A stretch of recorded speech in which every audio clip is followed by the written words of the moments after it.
are you making space in your heart to carry more weight of God? It's in the presence that you have the power. That's what John Wimber, the founder of the Vineyard movement, used to say, and Mike Pilavachi from Soul Survivor. It's in the presence. When you steward and cultivate the presence of God in your heart, it overflows into power in your words. Yeah. Now think about it like this. In the Old Testament, which Jesus refers back to a lot, they had a tabernacle. The tabernacle was a picture of how God wanted all the world to be, and certainly all of Israel to be. And the tabernacle had at the very centre the covenant and the presence. Now in the covenant there was really a space, the Holy of Holies, and then the covenant, the Ten Commandments, and the presence of God was considered to be in this Holy of Holies.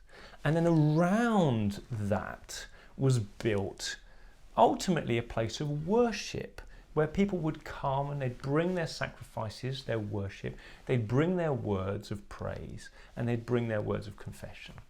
So the architecture of the Old Testament tabernacle was all about saying, you create, and this encourages you to bring your words of worship. Worship of Yahweh, the God of the covenant of the Old Testament, was the centerpiece, was the defining reality of what it was to be the people of God.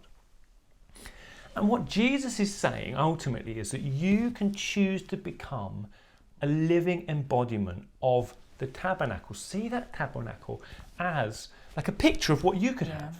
And so right in the heart of yourself is the Holy of Holies. Right in the center of yourself, you place the presence of God. And you almost cultivate or make more space or keep drawing attention to the presence of God through words of worship.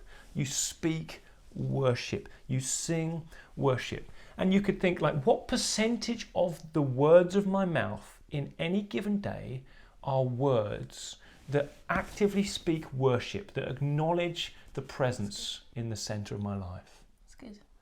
And actually, we also, when we do this, become a picture of all of creation in the coming kingdom. Because in the coming kingdom, Jesus will sit in the center on his throne, and all creation, not just the people, but the trees will clap their hands, the mountains will... What will the mountains do? Do they sing?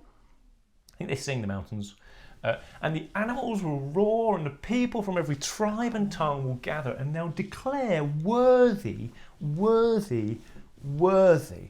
And so Jesus at the centre, everything else around speaking in worship.